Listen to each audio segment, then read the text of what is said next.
Bapak Rusian Lubis yang sejak lama dari kejauhan saya kagumi, maka hormati Bapak Rusian Lubis. Nah, Pak, hari ini satu kehormatan bahwa Bapak berkenan menjadi narasumber acara sederhana kami, karena terus terang kami yang butuh Bapak. Bapak nggak butuh saya, tapi saya butuh Bapak. Karena enggak, saya nanti dulu, jangan dibantah saya yang dulu. bola. saya saya untuk Bapak karena saya tertarik sekali kepada buku yang judulnya itu Anak Kolong. Itu, aduh, tidak tahu kenapa ada sesuatu getaran sukma yang saya rasakan yang menjadi saya tertarik. Tetapi saya memilih untuk berjumpa dengan Bapak karena saya yakin dari Anak Kolong itu akan kita bisa mengenal Rusian Lubis secara lebih jauh dan lebih mendalam.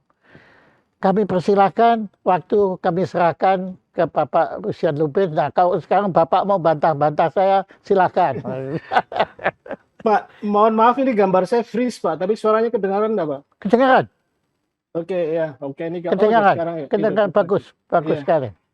ya. Mungkin sebagai pendahuluan Pak Jaya saya kembali mengucapkan ini satu kehormatan buat saya sebenarnya bukan buat Bapak.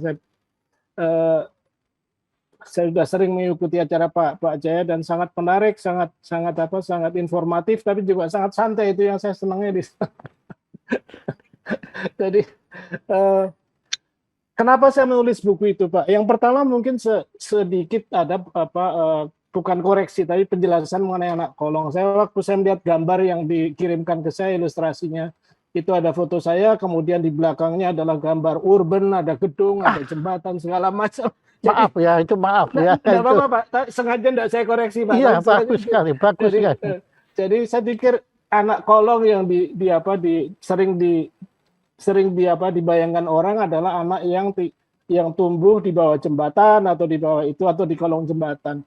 Sebenarnya bukan itu. Jadi Anak Kolong itu sejarahnya panjang sekali Pak Jaya. Jadi sejak zaman Belanda itu tentara-tentara Belanda, terutama yang tentara pangkat rendah itu seperti Marsoce, Knil pangkat rendah, itu mereka tinggal di barak-barak yang sangat sempit sehingga anak-anak mereka itu terpaksa tidur di kolong gitu, di kolong ranjang. kolong ranjang itu kan sangat situasi yang sangat menyedihkan semua seperti itu. Nah, anak-anak ini kebanyakan menjadi nakal dan kemudian seperti siklus lingkaran setan. Mereka kemudian juga menjadi anak tentara lagi dengan pangkat rendah. Dan kemudian juga mereka menikah dengan anak-anak kolong yang menghasilkan anak-anak kolong lagi dan sebagainya dan sebagainya. Dan fenomena ini masih ada loh Pak Jaya. Saya hampir tiap 2 tahun saya kembali ke asrama-asrama yang pernah saya tinggali itu. Sampai 4 tahun yang lalu itu di Brigif 4 itu masih mirip seperti itu. Tapi bulan lalu saya kembali ke sana. Saya tiap 2 tahun itu nampak jelas. Kelihatannya sudah ada perbaikan Pak di sana. Nah, Bapak kok bisa tahu? Kan Bapak ya, kalau saya lihat usia Bapak ya, tentunya zaman Belanda kan, mungkin Bapak belum dilahirkan. Iya. Ya toh, nah Bapak kok bisa tahu? Maaf ini, masker saya keluar, anunya di situ. Nah, Bapak kok bisa tahu kehidupan anak-anak tentara Belanda itu? Silakan. Itu dari buku, terutama bukunya Regi B itu yang menulis khusus mengenai Anak Kolong. Kemudian ada buku sejarah yang ini sedang saya cari juga. Itu di Gombong itu ada satu sekolah anak-anak yang unwanted atau rejected oleh tentara-tentara itu. Nah, teman saya nanti mudah-mudahan Mas Sigit ada di sini. Mas Sigit sedang meneliti itu. Jadi anak-anak itu disekolahkan di sekolah yang namanya Pupillen School. Pupillen School bahasa Belanda mungkin ucapan saya kurang baik. Tapi Pupillen School ini menampung anak-anak kolong itu dan mereka ada yang menjadi tentara, ada yang menjadi tukang, ada yang menjadi koki, dididiklah di situ. Sayang sekali sekolah itu udah hilang, walaupun gedungnya masih ada, tapi fenomena itu sampai tahun 50-an itu tetap ada itu Pak. Mungkin ya menjelang kemerdekaan lah itu masih ada. Karena sekolah itu bubar menjelang kemerdekaan. Saya tinggal 10 tahun biarpun tidak di kolong karena waktu ayah saya berpangkat sersan, itu eyang saya tidak membolehkan cucu-cucunya ya, ketua eyang juga sayang sekali dengan cucunya, itu tinggal di barak-barak tentara itu. Sehingga waktu ayah saya sudah berpangkat pembantu letnan, barulah kami boleh ikut di mana di asrama-asrama tentara itu. Jadi kami tidak tinggal di barak, kami sudah tinggal di rumah-rumah kopel atau rumah-rumah yang sederhana pada waktu itu. Tapi saya bergaul dengan anak-anak kolong itu, bergaul dengan mereka. Bahkan sampai sekarang pun saya masih mempunyai beberapa teman yang berasal dari anak kolong. Nah, apa teman-teman Bapak yang berasal dari anak kolong itu yang berhasil mengangkat dirinya keluar dari kolong itu, kemudian bergabung di dunia luar ini, dan kemudian ya dengan mengatakan perkataan sukses itu ada Bapak ya. Saya mungkin kurang dari 10%, Pak Jaya. Yang kebetulan Bapak lihat anak-anak tentara yang sekarang ada di menjadi pengusaha atau menjadi tokoh politik atau yang sekarang berhasil, anak-anak tentara itu kebanyakan adalah anak-anak tentara yang berpangkat waktu itu, Pak. Jadi mereka tidak pernah menjadi anak kolong yang tidur di kolong itu, saya yakin betul tidak. Pada waktu saya lulus SMA itu ada rasanya yang dari asrama itu hanya saya yang setelah lulus SMA kemudian pergi ke universitas. Yang lain-lain ada yang jadi copet di Jakarta, kemudian mungkin Pak Jaya masih ingat ya, waktu itu kan banyak geng di Jakarta ya, kayak Terlan atau macam-macam lah itu. Kebanyakan mereka ada di sana itu. Saya juga hampir direkrut itu, hampir jadi copet Senen, tapi untung saya nggak berbakat. Tapi kan Bapak kalau nggak salah kan kelahiran Solo kan? Saya lahir di Solo ya. Jadi sama Jokowi ya? Ya, saya lebih tua dari beliau. Nah, Pak Jokowi itu anak kolong bukan, Pak? Rasanya bukan, Pak. Beliau bukan ya? Anak tentara, bukan. Iya. Itu juga fenomenal beliau itu, terus terang. Iya. Nah, sekarang begini, pertanyaan saya, kenapa Anda kemudian begitu terkesan dengan anak kolong ini sehingga Anda menulis buku yang legendaris itu dengan judul Anak Kolong? Ini bukunya, Pak ya. Ini mungkin yang belum lihat ini bukunya gimana nih. Ini. Itu begini. Sekalian promosi buku nih, Pak. Iya dong, memang tujuannya. Mudah-mudahan setelah wawancara ini banyak yang beli. Nah, itu dia. Ada 3 hal, Pak. Yang pertama itu adalah tribute atau penghargaan atau penghormatan kepada 3 orang yang sangat berjasa pada waktu saya growing up, yaitu eyang saya, kemudian maaf Bapak, suara gangguan. Ibu saya dan ayah saya. Ya. Maaf Bapak, bisa diulang tadi 3 orang yang sangat Anda hormati. Oke.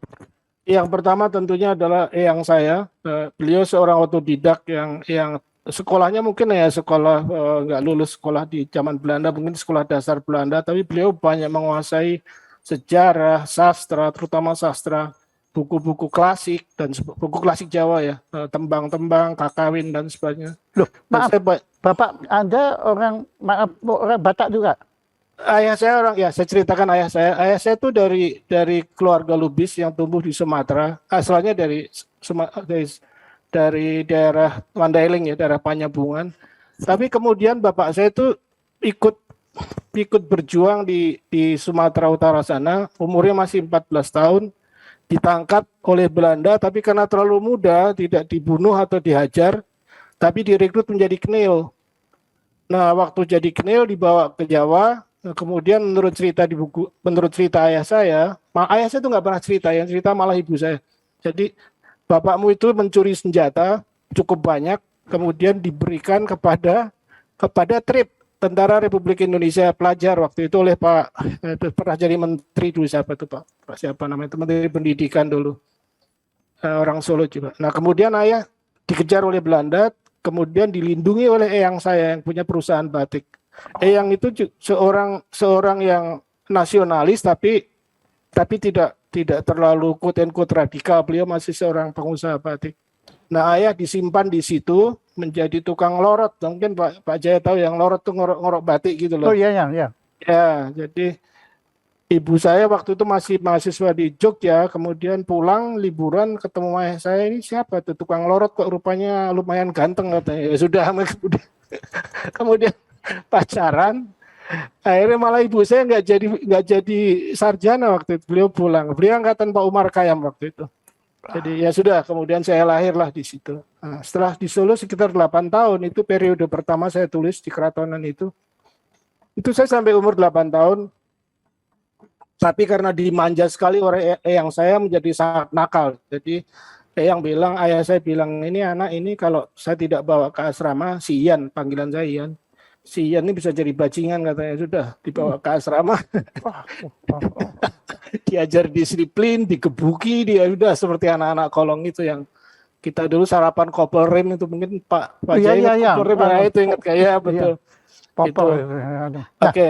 pertanyaan saya, tapi waktu Anda masuk asrama itu, dibawa ke asrama, Anda kan tidurnya tidak di kolong kan? Oh enggak Pak, ayah saya pangkatnya sudah pembantu letnan waktu itu. Oh, sudah punya ranjang. Ya? Sudah punya ranjang, biarpun ya sangat sederhana, sangat sederhana. Iya, iya, iya. Dan zaman itu zaman Orla dulu kan kita masih sangat, itu juga saya ceritakan periode Orde Lama, Orde Baru. Buku ini backdropnya adalah G30 SPKI sebenarnya, jadi itu banyak sekali saya ceritakan. Makanya, nah kenapa kok tapi tiga PKI, tapi Anda kan latar belakangnya jauh sebelum PKI kan? Sebelum jauh. Jadi saya hanya umur saya 12 tahun, 11 tahun pada waktu G30 terjadi. Saya hanya sebagai observer, saya tidak sebagai seorang kacamata seorang anak. Makanya Pak Tohari mengatakan ini satu buku mengenai G30 SPKI yang ada ceritanya itu, yang tidak ada rasa geram, tidak ada rasa dendam, tidak ada rasa kelam, tetapi diceritakan dengan ringan, mengalir, lucu kadang-kadang, tapi juga pahit, kata Pak Tohari seperti itu. Jadi apa yang tertulis di buku itu adalah yang Anda rasakan? Yang saya lihat dan saya rasakan sebagai seorang anak umur 12 tahun, atau 11 tahun, 12 tahun. Jadi Anda masih ingat itu? Masih ingat, karena saya menulis buku ini 4 tahun. Jadi waktu itu saya membuat riset, mewawancarai teman-teman lama, kembali ke situ sampai 3 atau 4 kali. Kemudian bahkan saya membuat riset mengenai senjata-senjata yang digunakan, jenis granat yang digunakan, sampai jenis-jenis burung yang ada di sana, jenis ikan yang ada di sana. Jadi buku ini sebenarnya lengkap sekali, tidak hanya dari berhubungan dengan manusia, tapi juga dengan alam. Kebetulan bidang saya lingkungan hidup. Nah ya. itu jadi itu environmentalis itu jadi. Waduh, ya. Nah, kenapa? Sekarang pertanyaan saya berubah menjadi kenapa Anda kok memilih background latar belakang ini 3G30S? Karena itu sangat mengesankan, Pak Jaya. Jadi sebenarnya saya mengikuti dari awal pada waktu saya mulai dari Purwokerto itu, bagaimana situasi negara kita waktu itu zaman Bung Karno ya, zaman Orla itu sudah mulai memanas. Saya ceritakan di situ mengenai lagu-lagu Plus yang dilarang, celana ketat yang disobek, kemudian rambut gondrong yang digunduli dan sebagainya. Itu pertama. Kemudian juga hal-hal yang menyangkut ekonomi waktu itu, sangat berat ekonomi waktu itu. Inflasi sampai 600%. Oh ya. Ya, uang dipotong yang saya ceritakan di situ, yang dulu saya biasa beli temlek. Temlek itu makanan yang sangat tidak bergizi, karena itu makanan babi sebenarnya. Yang harganya 1.000, kemudian karena uang menjadi Rp1, si penjual temlek nggak mau lagi jual Rp1, dia masih berpikir bisa mahal dari itu. Jadi ini hanya kemudian saya juga belajar ekonomi, jadi semacam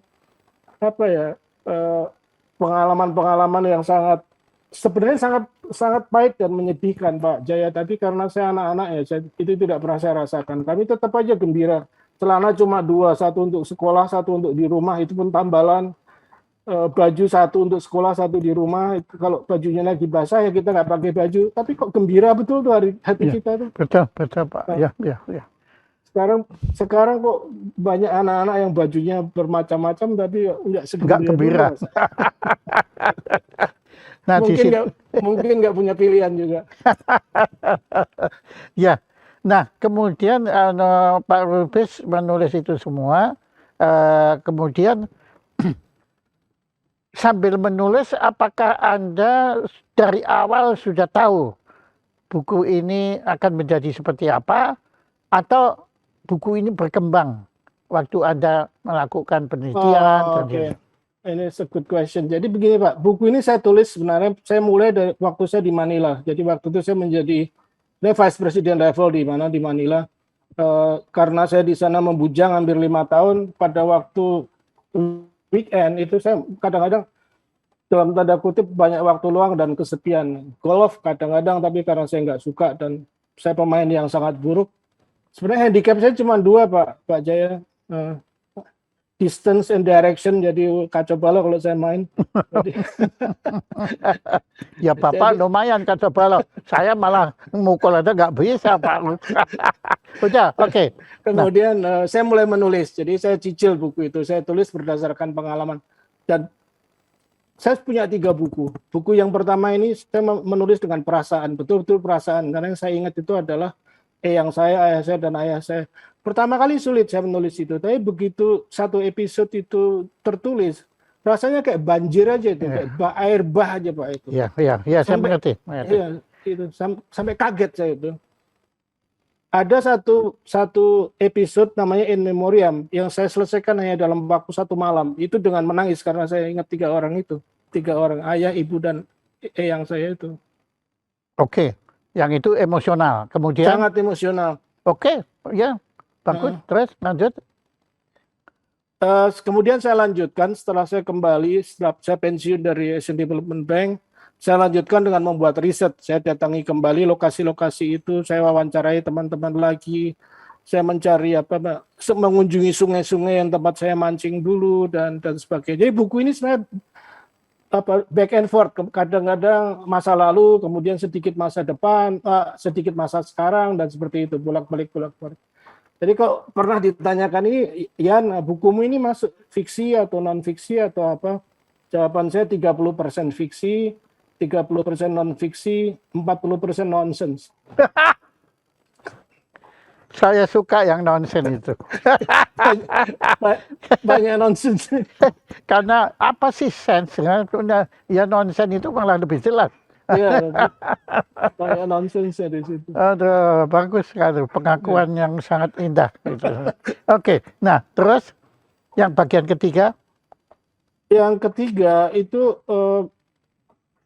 yang ketiga sebenarnya saya ingin, kalau ini, saya ingin keluarga saya, terutama anak-anak saya, itu membaca buku ini, kemudian dia melihat, oh ya, mungkin ada satu pengarang namanya Russell Baker. Russell Baker menulis buku namanya Growing Up pada waktu Perang Dunia Kedua. Dia menuliskan itu dengan catatan someday my children will see me as they are, maksudnya seperti children, not seeing me as their father, atau seperti itu.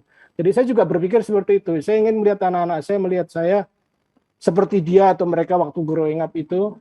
Tidak sebagai ayahnya yang sekarang yang sudah lelah, tua, dan nggak punya pekerjaan lagi. Tetapi ya setelah mereka membaca buku, kelihatannya mereka nggak terlalu impress, Pak. Jadi itu sebenarnya yang ketiga. Dan putra Anda ada berapa sekarang? 2 Pak, 1 laki 1 perempuan. Mereka berdua sudah baca buku itu? Ya, kelihatannya sih ada di meja mereka, dibaca atau enggak, saya nggak pernah tanya. Nggak sampai hati tanya ya, supaya Anda tetap menduga bahwa itu dibaca. Kan? Iya, itu nanti kalau jawabannya nggak dibaca kan sakit hati. Oke, ayah ibu Anda masih sudah wafat semua, Pak. Yang saya juga wafat. Mereka dimakamkan di Solo semuanya. Oh, Anda sekarang di Bandung ya? Enggak, Pak. Saya di Jakarta, tapi sering ke Jogja karena kita punya rumah di Jogja juga. Jadi saya back and forth. Saya ingin menulis atau memerlukan sesuatu yang perlu kontemplasi di Jakarta agak sulit. Saya ke Jogja, jadi far for the madding crowd. Gitu. Iya, far for the madding crowd. Jadi agak mirip Nasir Tamara. Nasir juga punya rumah di sana. Iya toh, ya kan sana. Nah, tapi kan Anda dosen di ITB. Saya dosen di SBM ITB, Sekolah Bisnis Manajemen ITB, dan Sekolah Ilmu Lingkungan di UI, Pasca Sarjana. Tapi kan itu sekarang lewat online kan, Mbak. Oh Jadi, iya. lebih mudah. Dimanapun saya bisa iya. Dan tadi sekilas saya dengar Anda sekarang juga sedang menulis. Iya, saya udah menulis 3 buku. Yang pertama itu Anak Kolong, yang kedua Baranang Siang, itu saya tulis dengan logika dan quote and quote lebih intelektual karena itu growing up waktu saya di IPB di Bogor. Itu yang best seller malah karena teman-teman IPB banyak yang beli. Apa itu Pak? Judulnya apa Pak? Judulnya Baranang Siang. Sebentar Pak, saya cari bukunya.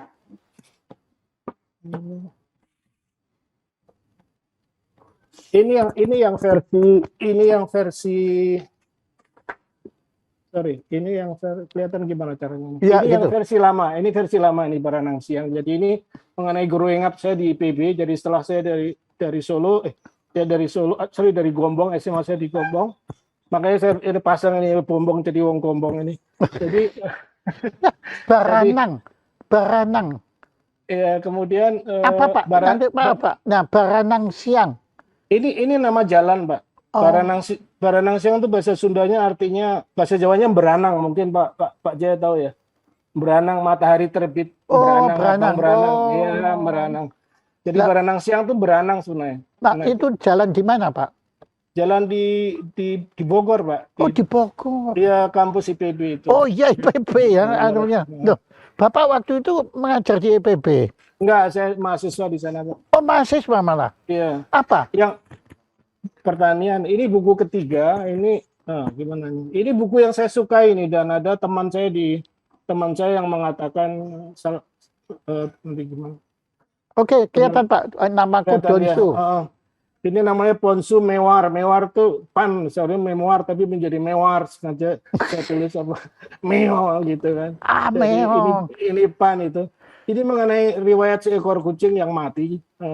Kucing saya yang mati. Kemudian pertanyaan yang muncul pada waktu itu adalah kalau kucing mati atau binatang mati, dia kemana? Punya akhirat atau tidak? Itu menghantui saya itu. Sehingga saya wawancarai seorang pendeta Buddha, seorang Katolik, seorang pendeta Katolik, teman-teman saya itu. Kemudian beberapa ustadz, mereka nggak punya jawaban itu. Binatang mati itu mau kemana? Akhirnya saya pikir kalau gitu saya buat surga sendiri dah. Jadi di dalam buku ini kucingnya masuk surga. Setuju Pak. Memang sebaiknya kita bikin surga sendiri iya, Pak. Ya kan, kalau bikin neraka buat orang lain saja. Setuju Pak. Saya kan pernah berdebat dengan teman saya, pendeta, tentang Gus Dur itu masuk surga apa enggak. Ya, karena Gus Dur kan Islam. Padahal menurut Kristen kan, kalau tidak percaya Yesus kan nggak mungkin masuk gereja.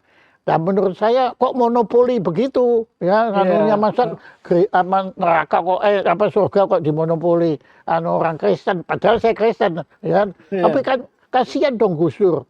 Nah, tapi akhirnya setelah kita berkelahi tanpa akhir, kita nggak bisa buktikan, nggak bisa tanya Gus Dur juga ya. Yang itu. Nah, ayah saya yang dengarkan ketawa. Kemudian kita akhirnya tanya pada ayah, gimana ayah mengenai surga? Sudahlah, kamu bikin surgamu sendiri, temenmu bikin surgamu sendiri, beres sudah. Iya. Ampun. Tapi ya karena dia ngotot Gus nggak bisa masuk surga, ya saya tanya. Jadi kalau Gus Dur nggak bisa masuk surga, artinya masuk neraka. Ya apa boleh buat? Oke. Kalau gitu saya milih masuk neraka. Loh kenapa? Lah ngapain saya kan surga kumpul sama kamu? Lebih baik kumpul ke neraka kumpul sama Gus Dur. Kan kalau saya ke surga kumpul kamu jadi neraka. Iya. Pokoknya kacau. Saya setuju sekali Pak. Gini Pak, memang sebetulnya saya sendiri kalau saya sedang mempelajari anjing Pak. Oh iya. Ya, nah itu kan ada buku yang How to Teach Philosophy to Your Dog.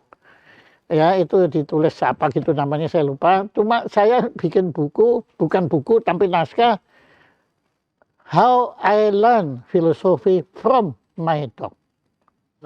Mereka tuh mengajarkan kita filosofi dahsyat Pak. betul, Dan betul. mereka mengajarkannya bukan pakai istilah-istilah positivisme, Oh, iya, iya. stoikisme, pakai aduh yang sudah pokoknya istilah yang kita nggak ngerti karena memang kita dibuat nggak mengerti kan Iya, di situ. Nah, mereka dengan sikap dan perilaku, Pak, iya. nyata itu anunya. Oke, sekarang balik ke Ponsu. Itu Ponsu itu betul pernah hidup.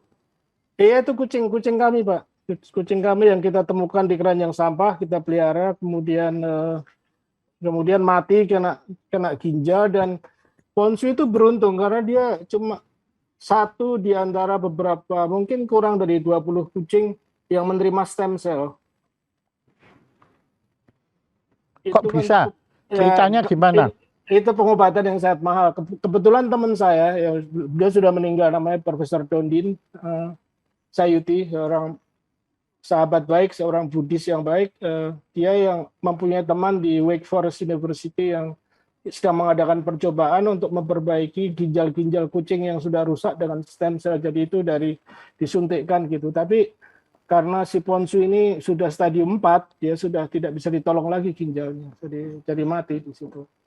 Tapi yang selain Ponsu ada yang selamat. Kelihatannya ada yang selamat, yang musim stadium 2 atau stadium 3 mungkin.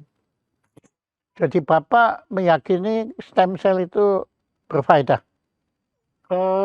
Untuk kucing barangkali saya tidak tahu, Pak, tapi kalau untuk manusia kelihatannya sudah banyak.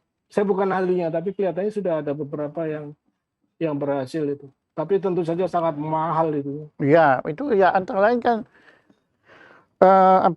perintisnya sebetulnya kan teman sahabat kita itu dokter Terawan kan anunya. Itu kan Itu ya. memiliki ke arah sana. Jadi beliau menggunakan sel untuk memperbaiki diri kita sendiri, bukannya pakai vaksin atau apa. Sebetulnya Iya. istilah vaksin itu kan nggak begitu tepat anunya. Tapi kembali lagi Pak, jadi artinya buku pertama Anda trilogi ini, kalau dibilang trilogi ya oke, itu kita bilang trilogi walaupun nggak ada hubungannya. Bukan, nggak ada hubungannya ya.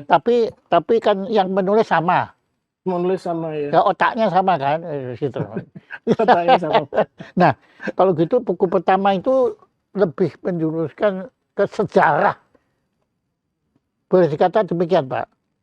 Pak Dillon almarhum, dia juga sahabat saya, mengatakan, mungkin bisa saya bacakan di sini. Ya.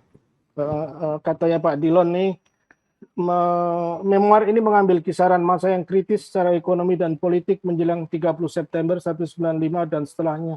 Diceritakan dengan ringan dan mengalir. Buku ini tidak berpretensi menjadi catatan sejarah, namun penulisnya yang berlatar belakang akademis dan peneliti menyajikan banyak fakta sejarah dan mengulasnya dengan insight yang dalam. Buku ini bukan bacaan ringan, itu kata Oh iya, itu kalau membacanya ringan, tetapi kalau kita masuk berat. Iya. Kalau kita baca ya semua kan ringan Pak. Cuma kalau kita mau merenung itu saya kira nggak akan berakhir.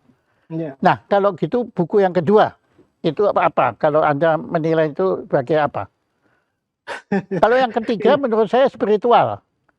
Iya betul Pak, karena saya ceritakan di situ si Ponsu itu dia setelah mati dia kemudian terbang ke angkasa luar, dia bisa melihat masuk ke lubang cacing, ke lubang hitam, kemudian lubang cacing, the wormholes, dia masuk ke sana. Tapi black hole nggak bisa, katanya dia harus punya energi negatif. Kalau untuk black hole dia nggak punya energi negatif. Dan kalau menurut saya sekarang harus ada istilah baru, lubang kucing. Dan akhirnya setelah dia lewat, saya mengambil dari mitologi Mesir kuno sebenarnya. Itu menarik. Buku ini Pak Jaya ini lebih banyak kehidupan masa si IPB tahun 72-80, berkisah mengenai guru-guru besar, Pak Andi Hakim, Pak Mehmet, dan kemudian juga periode itu bertaut dengan masa awal Orba dan peristiwa Malari 74 yang amat membekas dalam kehidupan akademis. Di luar kampus, kesadaran lingkungan hidup mulai merebak. Semua memberi warna pada kehidupan kampus IPB dan dunia mahasiswa pada umumnya. Jadi biarpun ini mengenai IPB, saya sebenarnya adalah satu mikrokosmos dari kehidupan mahasiswa pada waktu itu. Dalam hal tentunya akademik dan sedikit politik. Saya tidak membahas terlalu dalam mengenai politiknya, aspek politiknya. Tapi lingkungan hidup cukup, karena bidang saya, jadi saya bahas cukup mendalam. Pastilah itu. Nah, apakah waktu itu Bapak ketemu Rizal Ramli? Rizal dia sebenarnya 2 tahun di bawah saya, tapi waktu itu kita ketemunya setelah kita jadi konsultannya Indoconsult waktu itu. Jadi kita nggak setelah kita cari makan baru ketemu, tapi bintangnya lain, bintang dia lebih bagus ya. Saya menjadi dosen di Hasanuddin, dia menjadi tokoh di Jakarta dan jadi menteri. Saya tetap orang akademik. Ya cuma beliau sekarang bintangnya itu sedang mencari sasaran yang beliau yang memang itu seharusnya beliau ya 2024 itu, tapi pusing karena ada threshold. Oh. Dan semua partai kan takut sama dia, Pak. Oh iya, dia jadi ini ya, jadi malah bikin berat nantinya ya. Saya malas lah urusan politik. Nggak berminat sama sekali. Saya tahu benar ya, beliau itu ditakuti, Pak. Ya karena dia kan punya penyakit, yaitu kalau lihat korupsi dia kan nggak bisa tinggal diam, Pak, masih mau dibongkar sama dia lah itu.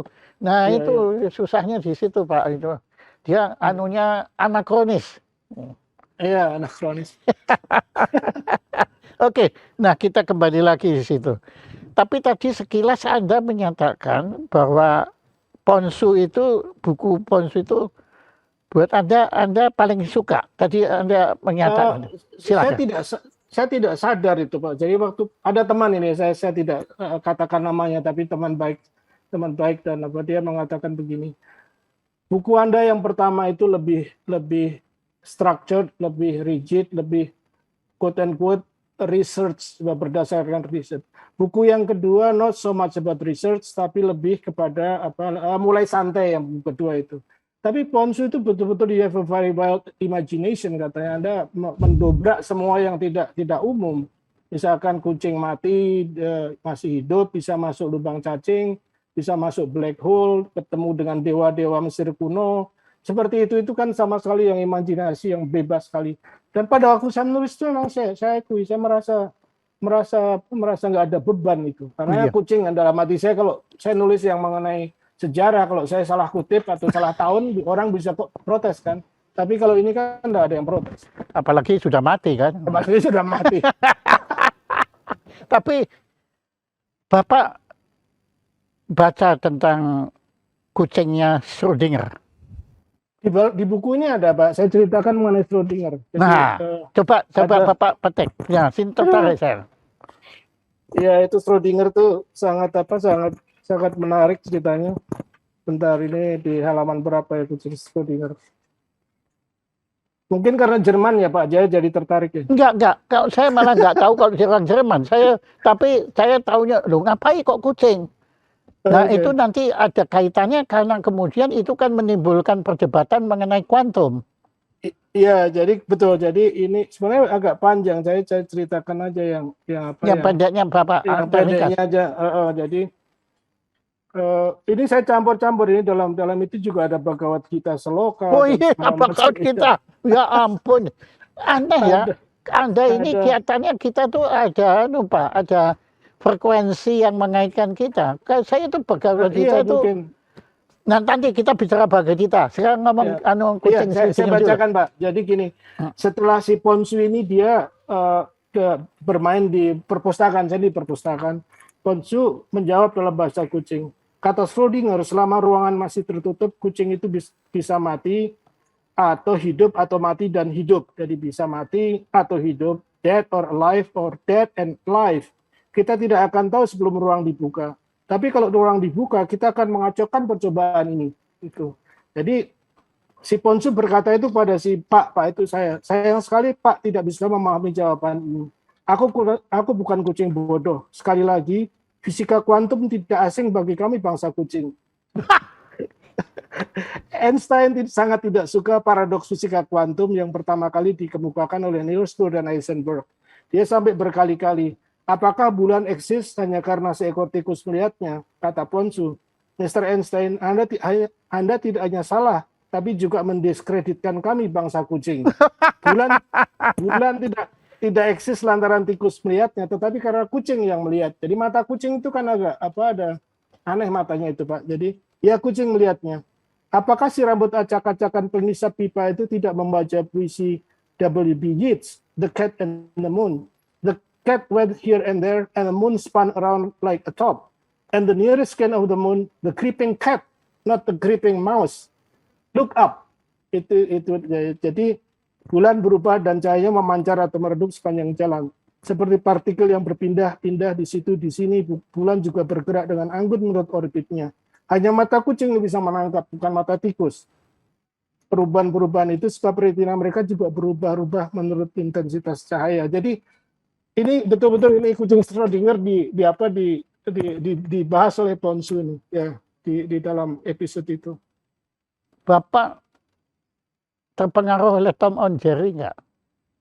Oh iya, saya dulu waktu kecil karena anak saya waktu di Amerika kerjaannya nonton itu aja. Ya karena di sini terus terang kok Bapak berpihak kepada Tom bukan kepada Jerry gitu. Tadi dulu, iya betul. Bapak berpihak ke Jerry bukan ke Tom. Iya. Ya padahal kasihan loh Tom itu betulnya nggak jahat, cuma yang gangguin kan kurang ajar si Jerry ini kan di situ. Tapi Bapak aneh sekali. Baru tadi pagi saya mempelajari Schrödinger dengan kaitannya dengan Einstein. Oh, aneh kan? Iya. Aneh kan? Kita nyambung nih Pak. Nyambung. Loh betul saya nggak bohong Pak.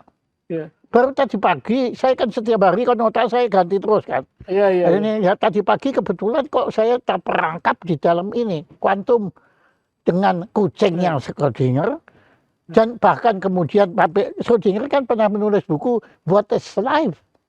Iya. Ya tahu. Dan kemudian tapi ya itu bahwa Einstein itu pokoknya nggak suka lah kepada kuantum itu. Iya, dia itu nggak suka ya, entah dia terlalu goblok atau bagaimana saya nggak tahu.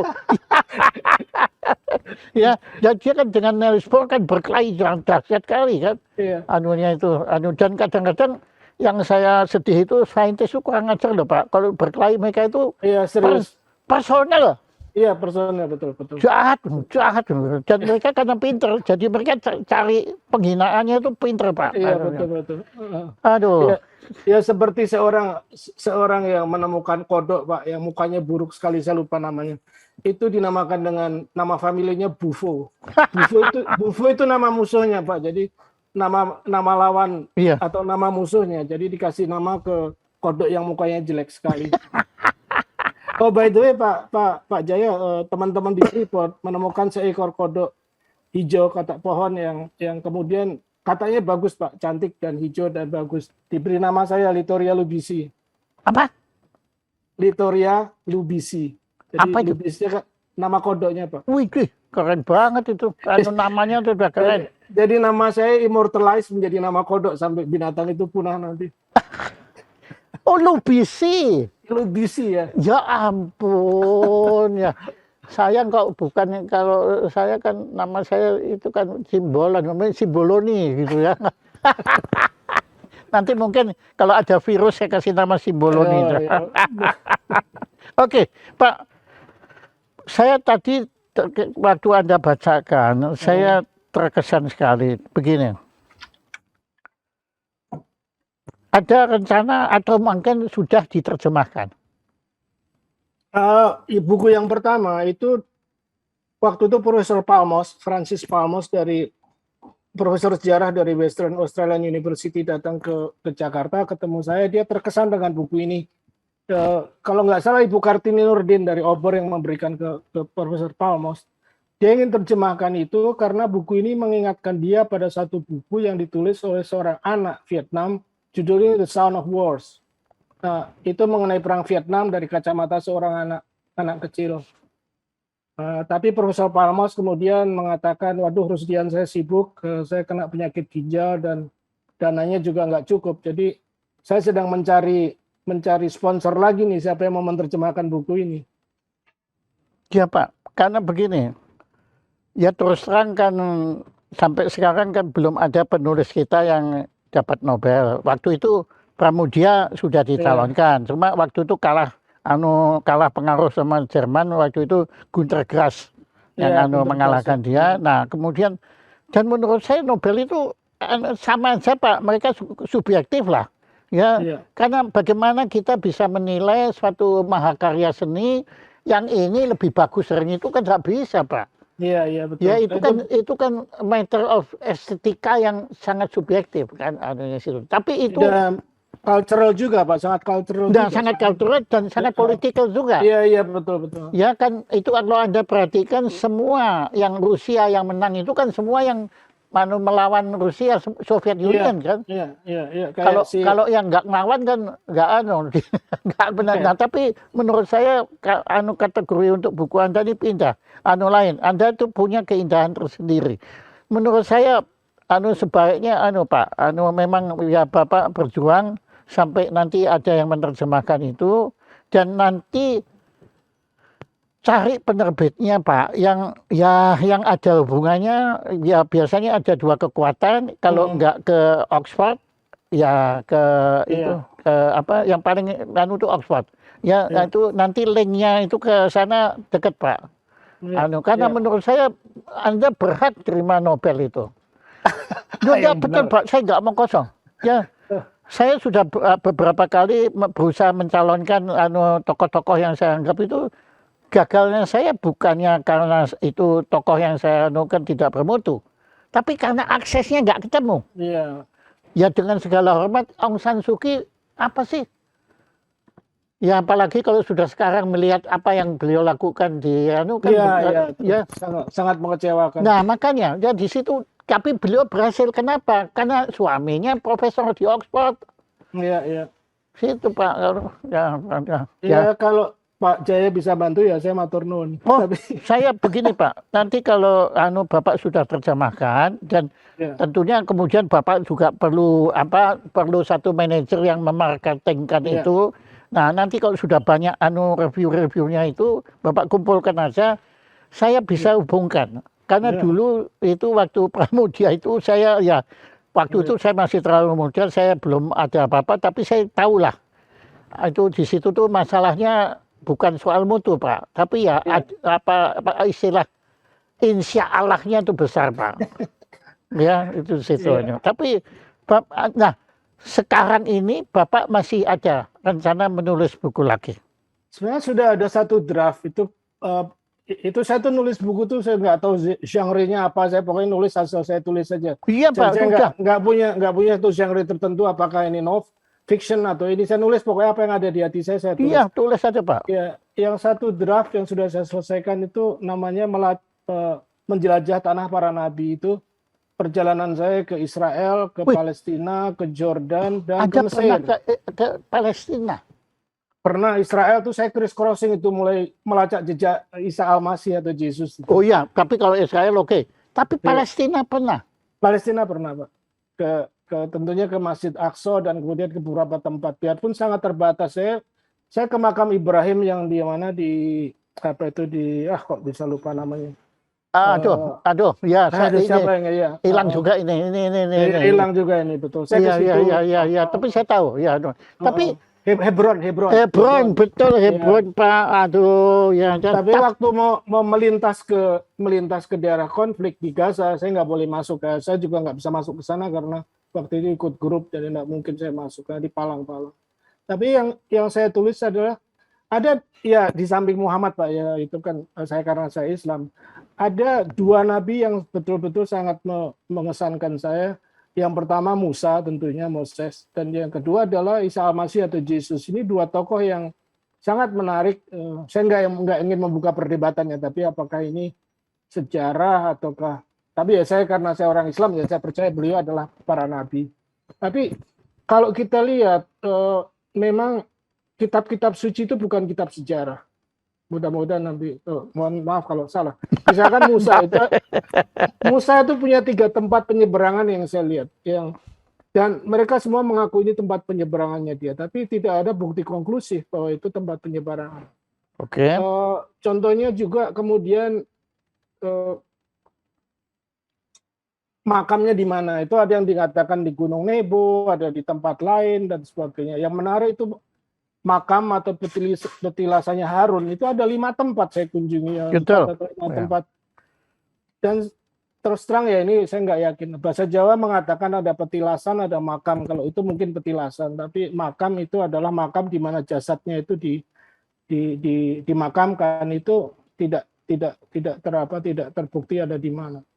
Ya kalau kita kemudian Nabi Isa Al-Masih kemudian beliau diangkat ke langit, ya sudah nggak ada makamnya. Tapi seperti Nuh, seperti Musa itu juga tidak konklusif yang makamnya di mana. Jadi buku itu sudah saya jadi draft, tapi saya tidak berani menerbitkan. Saya khawatir nanti akan terlalu banyak perdebatan agama dan sebagainya, nanti saya khawatir. Yang kedua, draft yang kedua itu sequel dari Anak Kolong, terutama di Wonopringgo itu, karena itu sangat mengesankan karena pada waktu tahun 70-80 ya, itu terjadi kehancuran batik-batik tulis di Pekalongan. Nah itu ingin saya tulis berdasar ceritanya sebenarnya kehancuran industri itu, tapi akan saya romanticize menjadi suatu novel. Itu juga in progress, sekarang saya akan bolak-balik ke sana nanti dalam tahun-tahun depan lah. Pekalongan. Itu, Pak. Pekalongan, ya, Pekalongan Wonopringgo terutama, Pak. Itu Wonopringgo itu menarik gitu. Oh, bukan main. Suatu kota kecil yang dulu pernah sangat terpengaruh oleh komunitas Chinese, komunitas Arab, dan believe it or not, komunitas Persia dulu ada di situ, Pak. Di Pekalongan malah tidak ada. Dan tentunya Belanda. Iya, Belanda. Setahu saya Belanda. Tapi ke Persia saya nggak tahu. Ada, itu situ ada beberapa. Mungkin karena saya kadang-kadang sulit bedakan Arab dengan Persia, itu jadi kabeh Arab gitu. Tapi Pak, Bapak sebetulnya ya mengenai apakah Bapak mau menerbitkan pada itu kan hak Anda. Tapi menurut saya ini lagi sama. Dan anehnya studi kelirumologi Anda itu makam sama, Pak. Karena begini, saya itu kan pernah ke Yerusalem juga. Ya, bagi orang Nasrani kan saya harus ke makamnya Yesus kan waktu itu. Nah kemudian kan makamnya Yesus saya nyari kemana-mana, akhirnya saya ketemu yang ada di tempat gereja ortodoks di bawahnya. Itu kan ya memang Yesus kan memang naik ke surga kan, tetapi kan beliau sempat mati kan. Sempat dimakamkan ya. Ya makamkan minimal 3 hari dimakamkan. Nah kemudian saya akhirnya ketemu, saya masuk lorong gitu, dalam gitu, terus saya ketemu situ. Nah, saya menangis Pak di situ karena wah di sini juru selamat saya, pokoknya Kristennya saya keluar semua lah di situ, ya nangis saya. Ya nangisnya juga karena di situ asap dupanya bukan main Pak, jadi matanya begitu ya. Akhirnya saya keluar. Aduh, nah keluar tahu-tahu waktu masuk nggak ada orang Pak, waktu keluar aja Arab gede Pak, Arab betul-betul Arab gede gitu pakai jubah gitu. Oh, have you seen the grave of Jesus? Yes, saya bilang. $10 harus bayar Pak. Barangnya belakangan. Nah kemudian ya oke. Orangnya gede, saya nggak berani baca. Kalau kecil ya saya lawan Pak. Pengen kecil. Oke. Nah ini Pak yang memukul saya. Do you want to see the other grave of Jesus? Hah? Matinya sekali kok ada di atas. Ya, itu di sana aja. Ternyata Pak. Nah ini Pak, ini lagi gara-gara di Alkitab itu disebutkan bahwa Golgota itu letaknya, makamnya itu ada di luar pagar tembok Yerusalem.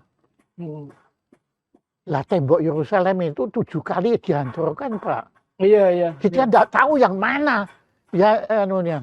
Iya. Nah, saya sempat ke sana tuh, tapi nggak dekat-dekat temboknya. Saya agak jauh. Iya, itu temboknya bukan great wall-nya, bukan wall-nya Pak, bukan welengnya, anunya.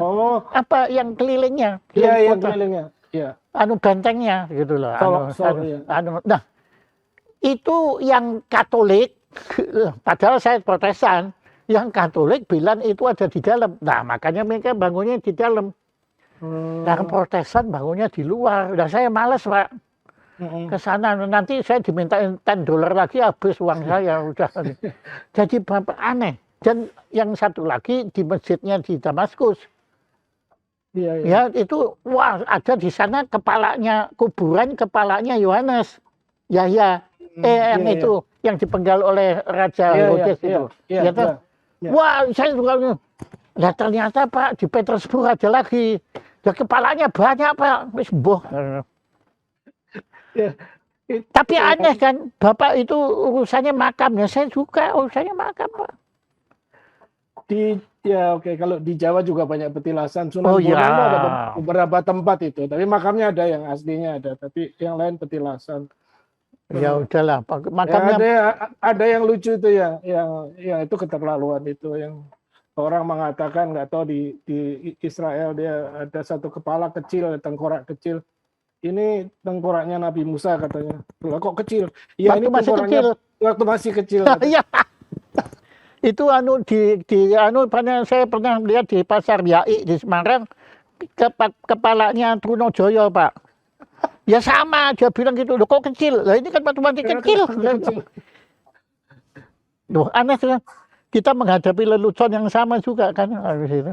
Tapi itu yang membuat saya tidak berani buru-buru menerbitkan buku ini tanpa quote and quote riset dan diskusi dengan beberapa teman. Ini ada satu teman of all places di Indonesia, ini teman itu dari satu gereja kecil di Kebumen yang khotbahnya pakai bahasa Ibrani. Yang bahasanya yang dipakai, saya nggak tahu Yesus pakai bahasa Aramaik atau Ibrani, tapi dia menggunakan Hebrew tanah dari bahasa Ibrani. Dan saya berapa kali konsult ke beliau itu, ini gimana? Wah, Mas, Pak, ini bahaya nih kalau diterbitkan nanti ada beberapa misconception yang nanti akan jadi perdebatan. Tapi ya sudahlah, saya nunggu waktunya. Kalau enggak Bapak terbitkan terjemahannya di London. Ya nanti Pak, itu masih ragu-ragu juga. Terjemahkan dulu Ponsu. Iya. Nah, ngomong-ngomong makamnya Ponsu di mana? Ada di tempat saya, di rumah saya, di depan pagar itu, masih di kompleks rumah. Ada 3 di situ Pak, 3 kucing yang dalam cerita itu si It, yang kucing kecil yang hanya hidupnya beberapa jam. Saya temukan pagi-pagi, saya kasih minum, siangnya udah mati, kubur di situ. Ponsu juga kita kubur di situ. Satu lagi kucing lagi nggak sempat kita kasih nama. Jadi kebetulan istri saya dokter hewan, jadi nggak tahu dia affinity-nya terhadap hewan itu. Kalau di ranking di rumah ini yang paling tidak disukai oleh kucing itu saya. Jadi yang paling disukai itu istri saya karena dia dokter hewan. Kedua anak saya yang laki-laki yang rajin membuang tainya, memberi makan dan sebagainya. Anak saya yang perempuan yang suka ngelus-elus. Dan terakhir saya yang suka nandangi kucing, saya suka risih juga. Makanya Anda menubus dosa dengan nulis buku kan? Iya. Aduh, Anda tuh sense humornya bagus sekali. Ya, tapi orang Batak lucu-lucu kok Pak. Iya. Kalau kita tahu humornya Pak, kalau nggak tahu nggak lucu juga. Humor tergantung Pak, lucu nggak lucu subjektif gitu. Tapi kalau saya dengerin lucu tentang orang Cina juga lucu-lucu, nggak apa-apa. Saya jadi dibilang gendut, gundul, babi, lucu menurut saya. Dan babi itu kan Pak, babi itu binatang yang paling bersih loh Pak, justru. Kan di babi itu di Amerika Serikat kan dipiara. Itu katanya lebih bersih dari anjing. Iya, untuk pet. Iya, untuk pet. Ya, babi itu kotor karena dia ditaruh tempat kotor, jadinya ya kotor. Churchill pernah bilang, dogs look up to us, cat looks down to us, but pig look us as equal. Ya sudahlah, nanti lama-lama kita ini antara kita dibredel Pak. Tapi saya yakin tidak banyak yang ngerti Pak. Mereka pikir mau apa itu. Oke Pak Lubis. Pak Rosdian aja Pak lebih. Pak Rosdian, Pak Yan ya. Atau Ian aja Pak nama. Pak Yan begini. Waktunya kan pendek sekali dan saya kan terlalu dangkal untuk bisa bertanya semua yang perlu ditanyakan. Nah, apa yang belum saya tanyakan, yang menurut Pak Yan itu perlu kita ketahui? Ya, Silakan. ini kebetulan Pak, ini kebetulan tanggal 30 September adalah hari atau kita memperingati G30 SPKI dan sebagainya. Memang ini satu sejarah yang sangat kelam di dalam sejarah kita. Saya tidak bisa mengatakan, saya bukan ahli sejarah, mana yang benar, mana yang salah dan sebagainya. Tapi buku ini memang ya karena saya anak tentara, tentunya saya berpihak pada tentara. Jadi kalau ada yang kemudian mengatakan buku ini terlalu terlalu tentara sentris, ya memang benar. Tapi to be fair Pak, pada waktu itu saya kembali kemarin saya ke Pekalongan, itu ada beberapa teman yang dulu teman kecil yang bapaknya kemudian ditangkap dibawa ke Pulau Buru dan sebagainya. Ini sangat sangat menyedihkan buat mereka sebagai anak-anak yang mereka tidak berdosa, dan trauma seperti ini memang tidak bisa kita hilangkan dalam 1-2 generasi.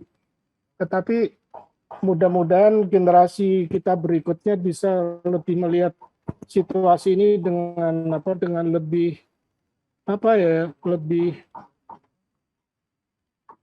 kalau saya anggap saya membela G13 PKI bukan itu, tapi lebih akademik atau lebih Lebih lepas dari kepentingan. iya, lebih lepas dari kepentingan. Karena on the Iya. other side, ya seperti saya katakan tadi, anak-anak kolong itu juga banyak yang menderita. Nggih. Karena kesalahan bapaknya, saya tahu apakah itu salah atau tidak, tapi saya Iya. hanya mengatakan, karena buku ini mengenai anak kolong, jadi center saya adalah dari kacamata anak kolong itu aja. Iya. Dan saya setuju sekali Bapak, karena ayah kandung saya itu terbunuh di Bali. Kira-kira bulan November gitulah. Ya, pada malam hari tahu-tahu diculik, diambil orang. Kita tidak tahu waktu itu kalau diculik, tapi diambil pakai truk bawa, dan setelah itu sudah nggak tahu lagi. Saya ikut berpikir, saya ikut bersedih Pak, karena on the other hand juga om saya, saudara sepupu ibu saya itu juga di Madiun, di Goranggaring oleh PKI. Jadi kalau saya melihat, sebenarnya saya bukan analis sejarah, bagi saya sejarah itu adalah lokal dan individual sebenarnya. Saya sebenarnya nggak terlalu peduli Napoleon dengan segala macam, yaitu itu adalah sejarah mereka. Tapi waktu saya membuat mentris atau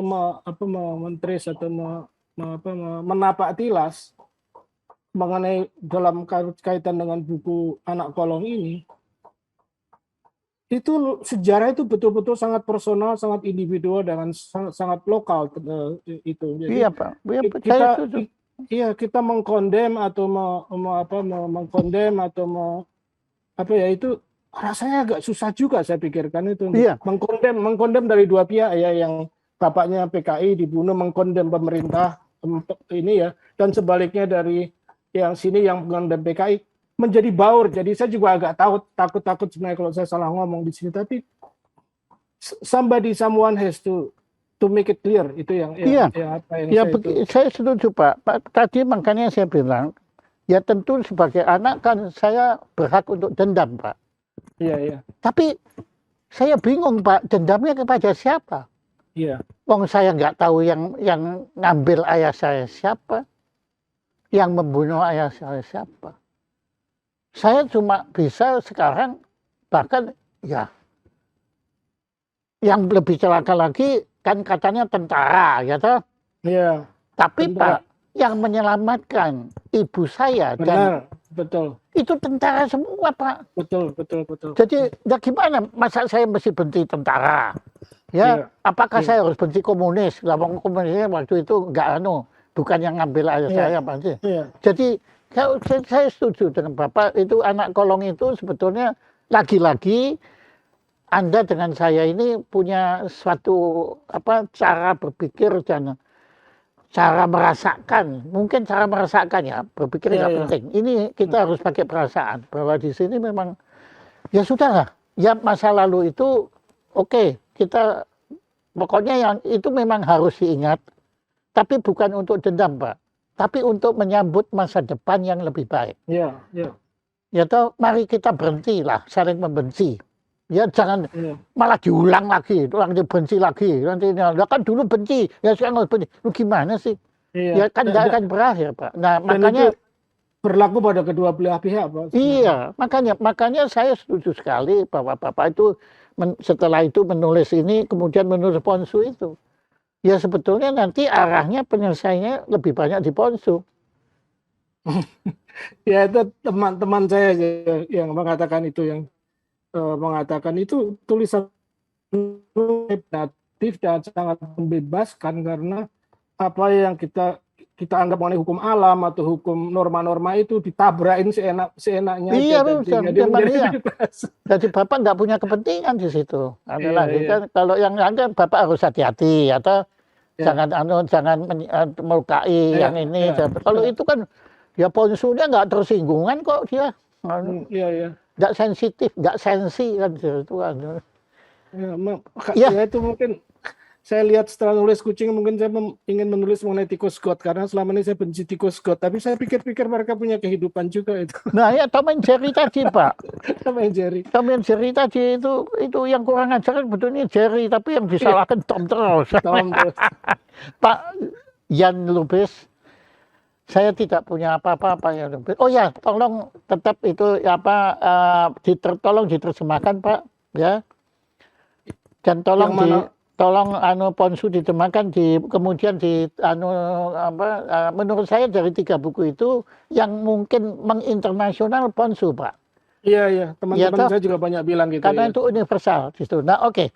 Nah, Pak, nanti kalau sudah tolong juga dipromosikan, dimarketingkan, pokoknya dipropagandakan ya supaya punya banyak reviewnya. Nanti saya akan bantu kalau saya masih hidup. Saya akan bantu untuk akses ke Nobel, karena saya kepingin ada orang Indonesia dapat Nobel. Oke. Masa dapat Nobel karena buku kucing Pak? Itu yang lain Pasternak nulis Dr. Zhivago, yang lain nulis yang berat-berat, masa buku kucing dijadikan Nobel? Loh, apa kelebihannya Dr. Zhivago ketimbang Ponsu? Iya juga. Hah? Dan justru Dr. Zhivago kan terbelenggu pada kehidupannya di sini.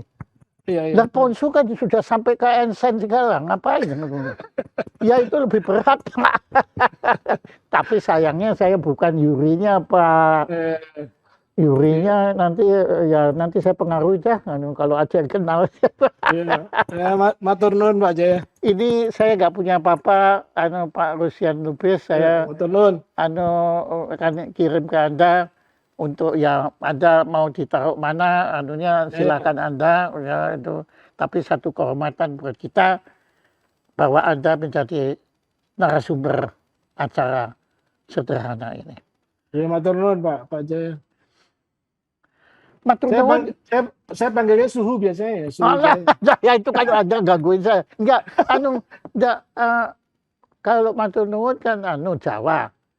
Kalau Batak itu apa sih Pak? Mau lihat. Oke, pelan-pelan saya belajar. Enggak, Batak cuma 2 yang saya tahu, Horas sama Mauliate aja, itu udah cukup. Terima kasih Mauliate.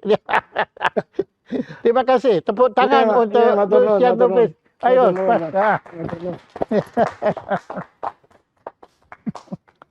Matur nuwun Pak.